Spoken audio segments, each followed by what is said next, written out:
Next, I'm going to talk about The Wanderer's Journal, which is a book for the DM. Tells a little about the world of Athos, the world of the Darksun, and the Tablelands, because it's just a small section of the world, but it's where the adventures take place. So most of this I already covered in the previous one, things like metal being short, wizardry being illegal unless you're one of the Sorcerer King's defilers.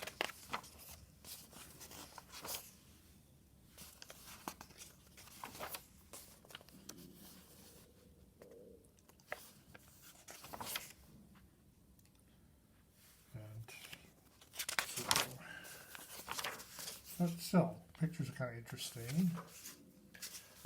And just like any world, there are factions. I'll talk a little about those. Oases are a big deal since water is so short. In desert worlds, so people kill each other over water. There's some new animals here, including these beasts of burden, which pull like a rolling fortress thing. I thought it was a pretty cool idea. And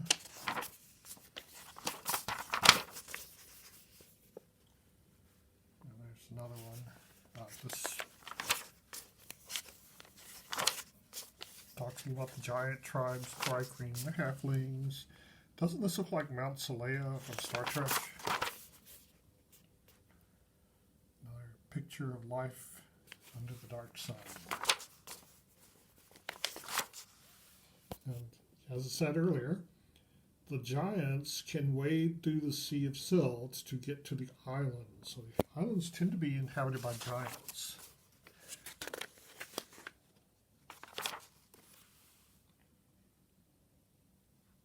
But it is possible through use of like vehicles with giant wheels to travel through the silt, at least the shallower parts. But sandstorm is very fine dust, so a sandstorm on the Sea of Silt could be deadly.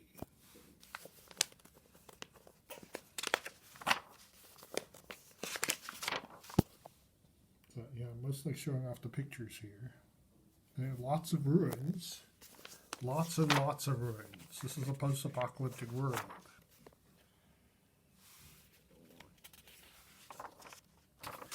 So eventually it starts to describe some of the cities.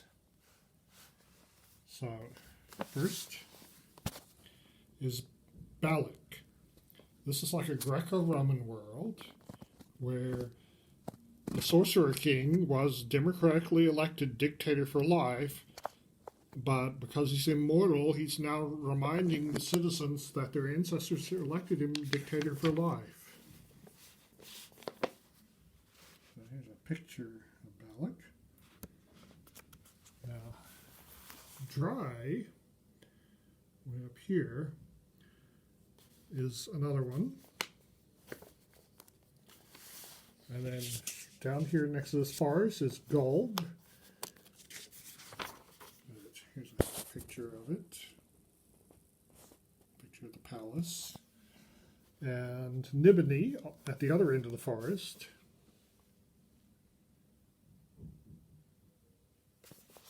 Each of these a city-state ruled by a Sorcerer King. And then there's Ram. There's a picture. And so Ram, from just this picture, makes me think it's sort of an Indian world, like India. Not world, but city. And so way up here is Urik, which is near the Dragon's Ball, which is this deep valley with a lake at the bottom of it. And of course there's Tyr, which we got the big map that shows lots of details of.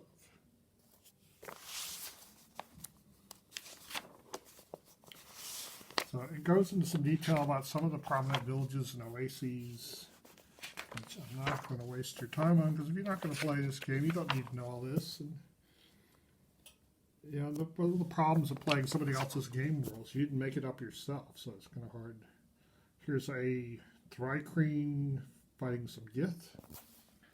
And it's got some monsters, some domestic animals that didn't exist in the regular D&D world. And here's another humanoid monster race, the Belgoi, and Darksun.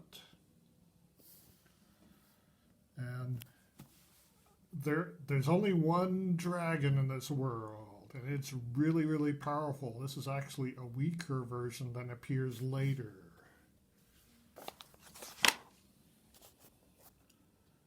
And the Dune Freak. Guy, another insect. Now, a lot of these are psionic. Giants. Notice they don't all have human heads. And Gith, this world is cut off from the outer plane. So some Githyanki who were here when whatever it is the apocalypse happened got stuck here and reverted to savagery. So you got the Gith.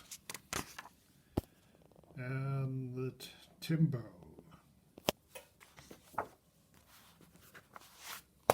So, that's shorter than the other one, but I covered a lot of this in the other one. Over where the cities are in relation to. Here's Balak. And go up the road. There's Tyr. Go this way. Here's Golg and Nibene. Continue up the road. There's Ram. And Dry, and Ulrich.